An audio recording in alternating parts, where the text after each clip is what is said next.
jeunesse de l'église de ce temps-là, l'église, les jeunes, entre guillemets, ils sont hors sujet par rapport à la prédication de l'évangile. Dis avec moi au sujet. Vous savez pourquoi? Vous savez pourquoi? Prenons la parole, frère. 1 Corinthiens chapitre 2. Oh, frères et sœurs, remettons les pendules à l'heure. Remettons les pendules à l'heure. Remettons les pendules à l'heure.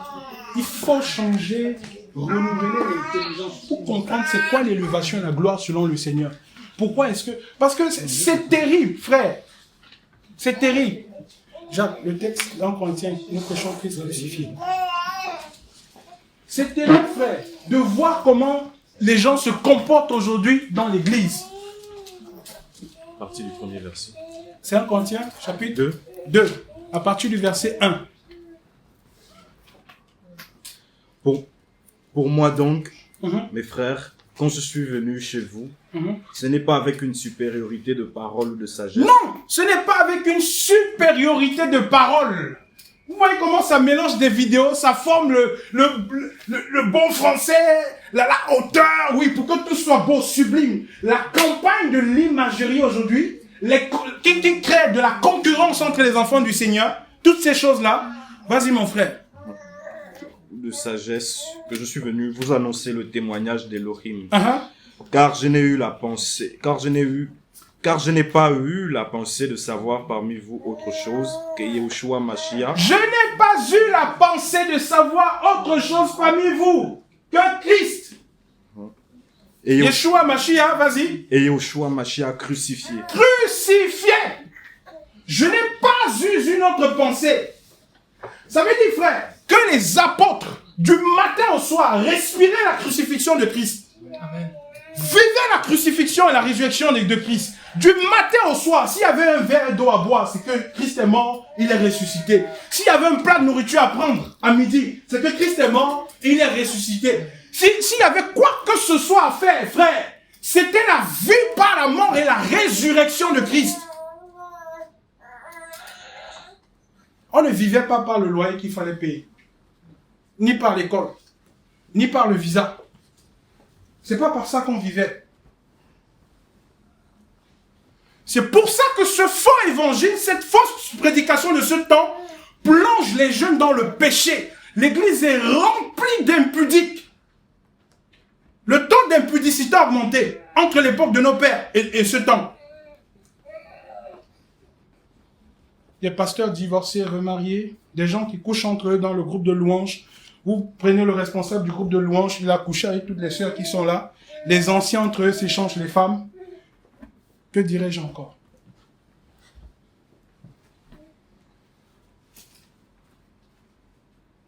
Il faut remettre les choses au centre, frère.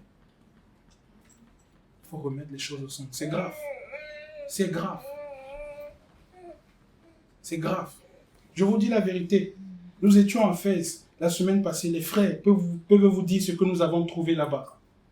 C'est grave. C'est grave. Des cœurs qui sont déchirés. Des gens qui souffrent. Qui sont là, dans l'église, dans les assemblées ici, là. Mais le cœur est fracturé. Pourquoi c'est fracturé? Parce qu'il y a un ancien dans l'église qui a couché avec elle, qui lui a promis le mariage et qui maintenant regarde une autre sœur. Comme elle a entendu que le gars lui a promis le mariage, elle a baissé la garde. Un soir, c'est l'affaire d'un soir, elle est tombée. Après combien d'années de chasteté? Depuis que le gars a connu qui elle est, il n'est plus intéressé. Tout de suite, il se rend compte qu'il y a une compatibilité caractérielle. Ça ne va pas. Tu es bizarre, ma soeur. Tu te fâches trop. Ah bon?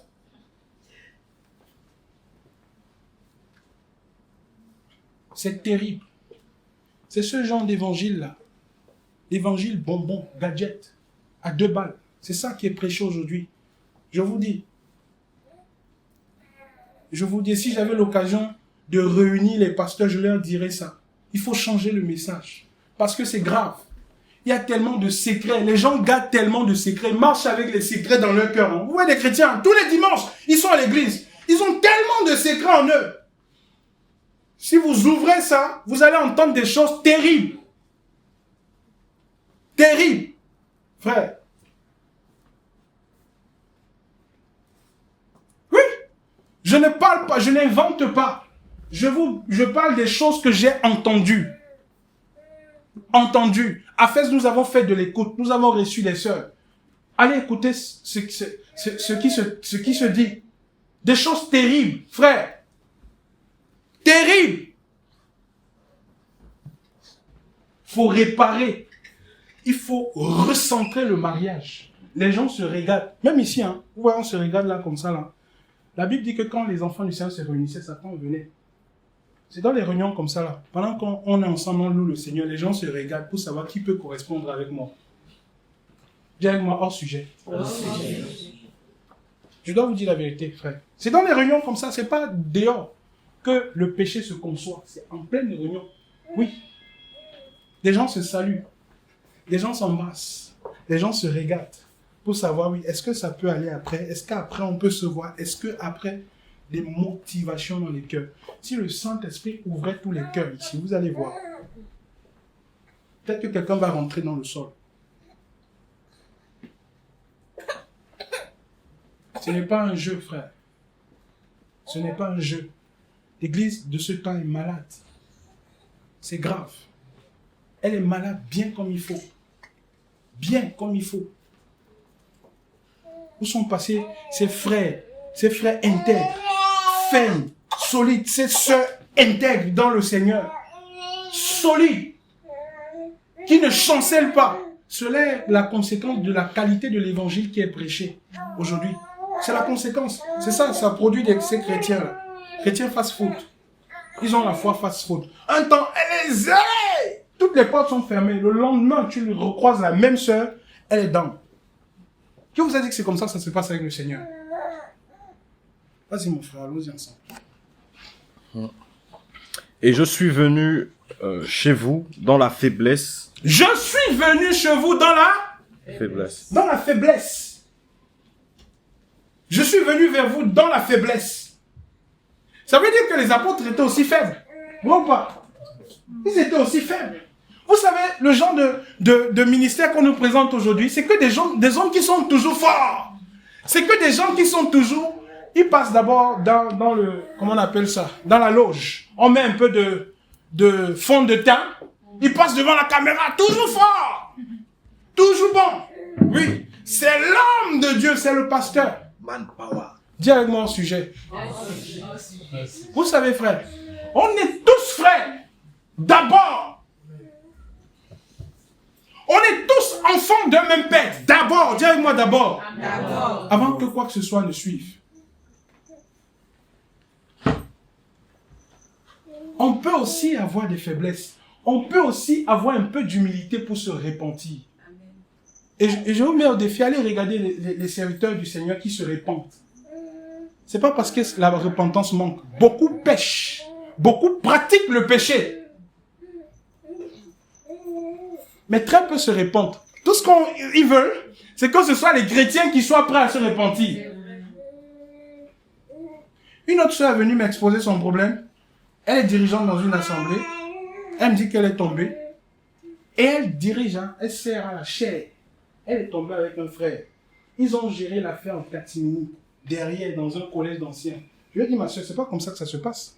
Vous pensez que quand vous êtes devant, vous dites aux gens, sortez l'impudicité, arrêtez de pécher, arrêtez de faire ceci. Quand vous péchez aussi, venez devant, vous repentir, vous mettre, pleurer devant les frères et demander pardon. Pourquoi? Quand vous êtes devant, vous dites, sortez du péché. Quand vous péchez, on part résoudre vos problèmes derrière dans la chambre, pas derrière pour que l'église ne sache pas. C'est quoi cet évangile-là? C'est ça le problème de l'église aujourd'hui. Si tu pêches, un frère qui sert dans un ministère, il tombe dans le péché, il se répand devant l'église. Et l'église prie pour lui. Parce que c'est d'abord un frère. Et c'est pas parce qu'il se répand que son ministère s'arrête. Ou qu'il n'y a plus l'onction. Non. C'est pas un signe de faiblesse. Au contraire. Il dit, reprends publiquement ceux qui pêchent afin que les autres soient dans la crainte. Il y a très peu de dirigeants qui se répandent. Hein. Allez voir, cherchez dans les services, qui viennent, qui disent, pardonnez-moi, j'ai fait ceci. on gère les problèmes par derrière. On gère. Non, à un moment, il faut savoir demander pardon. Oui. C'est un abaissement qui t'élève dans la gloire. Sur YouTube, là-bas, combien de personnes savent se repentir, savent demander pardon aujourd'hui? Combien?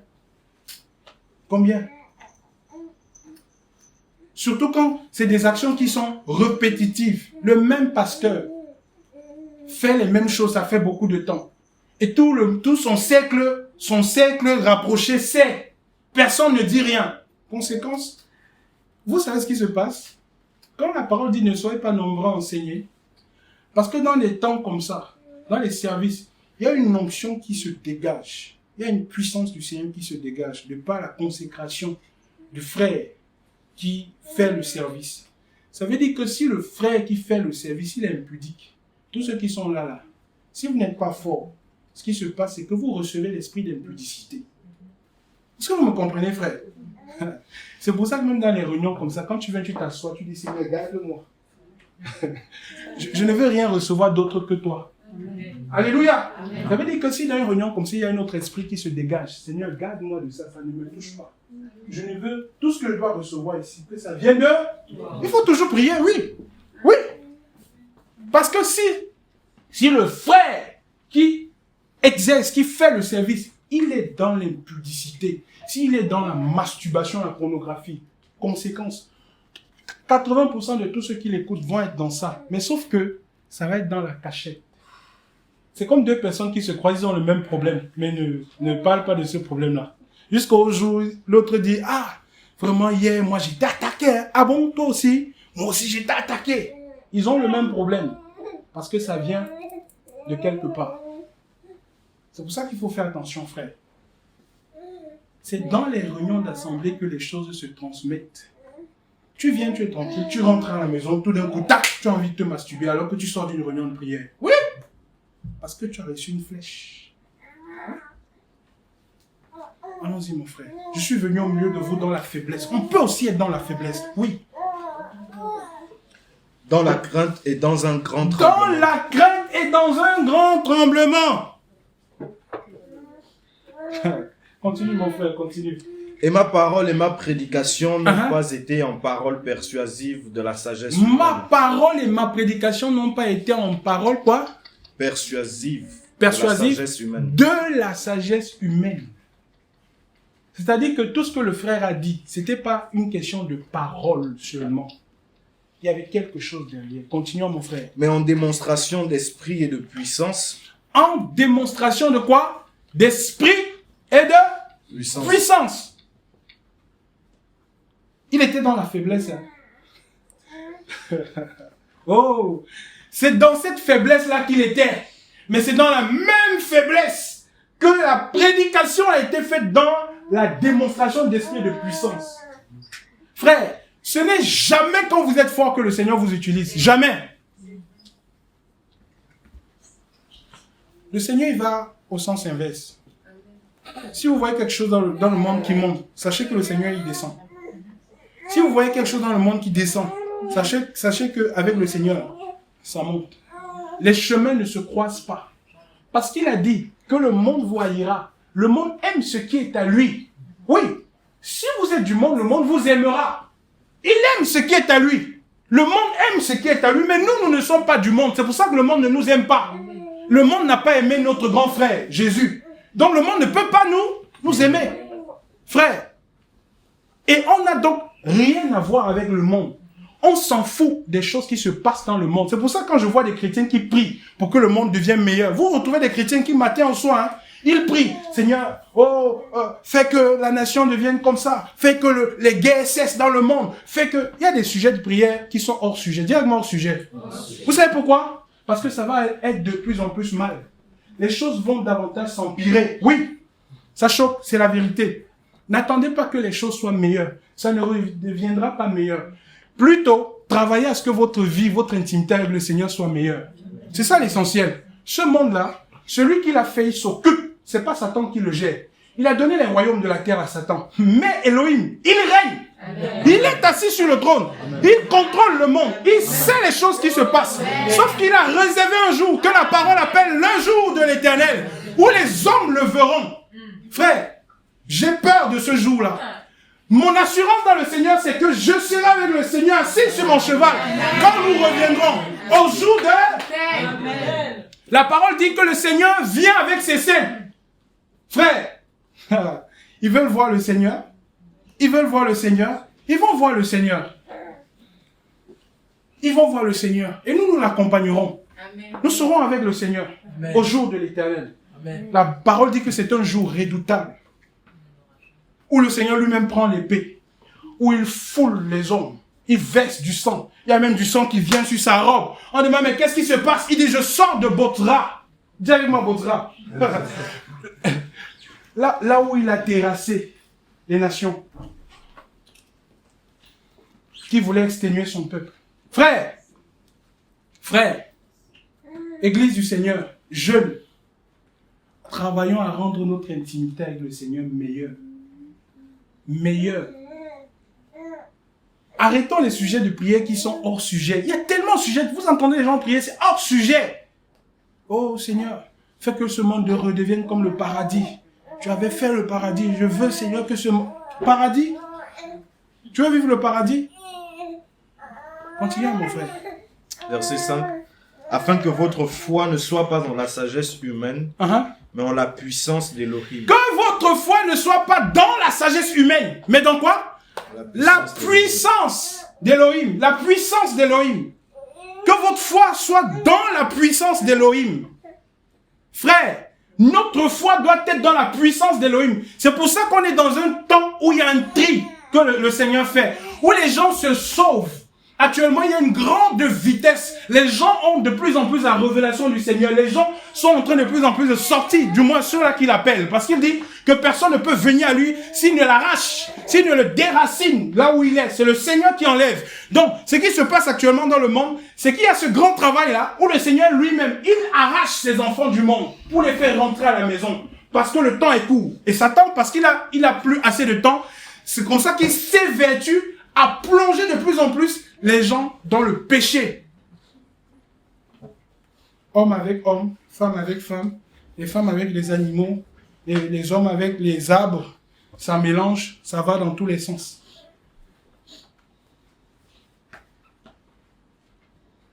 Frères, craignons.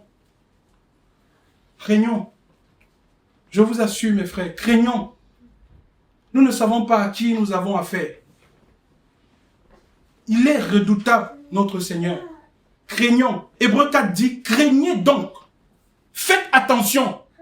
Craignez donc que ce qui est arrivé au Père ne vous arrive, ceux-là qui ont marché dans le désert.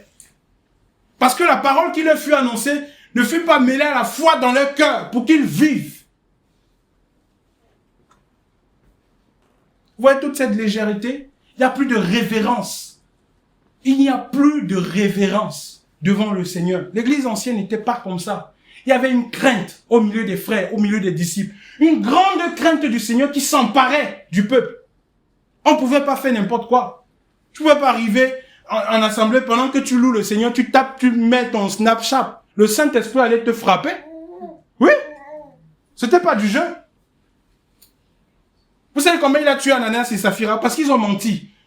Toi, tu prends ton téléphone dans lequel il y a une courte vidéo pornographique, des photos sexuelles que tu as envoyées à ton fiancé à la veille. Tu es en pleine louange, en pleine adoration, tu te tapes un Snapchat. De qui on se moque? De qui se moque-t-on? Tu n'es pas marié, tu envoies ta nudité à ton prétendant. Le même téléphone, tu tapes un Snapchat au milieu de la louange avec les frères.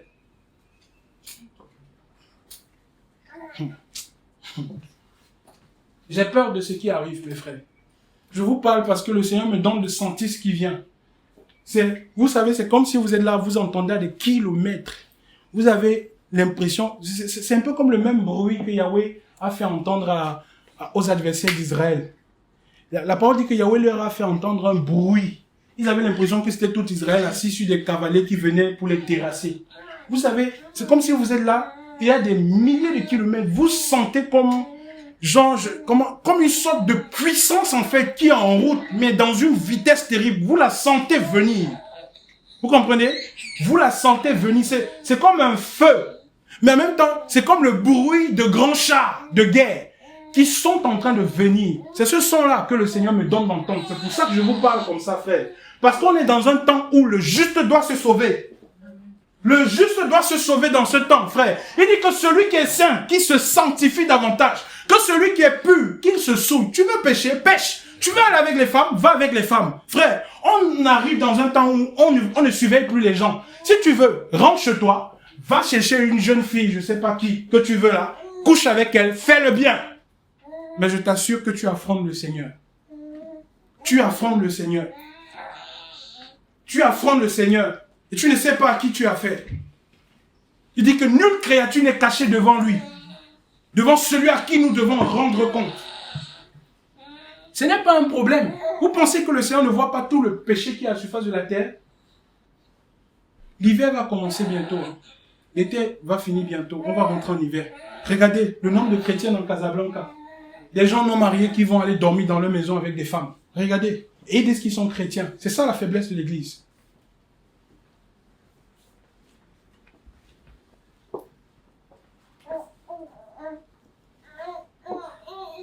Nous devons nous dire la vérité, selon la parole, frère. Recentrer l'évangile. Replacer l'évangile au centre. Il dit que si tu brûles, tu fais quoi? Tu fais quoi? Tu te maries. Il y a dans cette ville de plus en plus d'hommes. Et certains disent qu'ils sont pasteurs. Qui vivent dans les maisons avec des femmes sans être mariés. Et beaucoup disent ceci. Ça aussi, je suis farouchement opposé à ce genre de pensée-là. Beaucoup disent, je l'ai doté. Vous comprenez? Je l'ai doté. Bon, parce qu'il a doté, il a la possibilité de vivre avec elle. Et il y a de plus en plus de gens qui se séparent. Aujourd'hui dans l'église. Le frère l'a doté. Ils vivent ensemble maritalement. Ils ont des enfants. Les pasteurs encouragent ça. Maintenant, on célèbre les dots dans les églises. C'est dans l'église maintenant. On organise la dot dans l'église là-bas. Tac, on mange un bon, on se sépare. Les deux parties consomment bien le mariage. Quelques temps après, tac, séparation. Les enfants sont au milieu. Les cœurs sont blessés, déchirés. Déchirés. Ces derniers temps, j'ai tellement entendu de choses terribles qui a produit dans mon cœur une grande compassion, surtout pour les femmes. Mes sœurs, s'il vous plaît, gardez-vous. Gardez-vous, parce que les hommes, nous les hommes, un homme qui n'a pas le Seigneur, il est pire. Les hommes sont méchants. Je suis un homme, je le dis en vérité. Un homme qui n'a pas le Seigneur, il est méchant. Vous savez pas ce qui trotte dans sa tête. Vous savez pas ce qui tourne dans sa tête. Parce que le même homme qui va te donner une bonne parole tout à l'heure et te promettre le mariage, 5 minutes après, va sauter sur la prochaine qui se présentera devant lui. Mes sœurs, je vous en supplie, gardez-vous. La parole dit que vous êtes un jardin fermé. Maintenez votre jardin fermé. Qu'aucun ne l'ouvre s'il ne vous a pas épousé. Frères, mes frères qui sont là, soyons de vrais frères, des frères courageux. Tu aimes une sœur, épouse-la. Tu veux d'une sœur, marie-la. Il faut avoir le courage. Oui, il faut oser. Il faut devenir homme. Garçon, comme on dit en Côte d'Ivoire.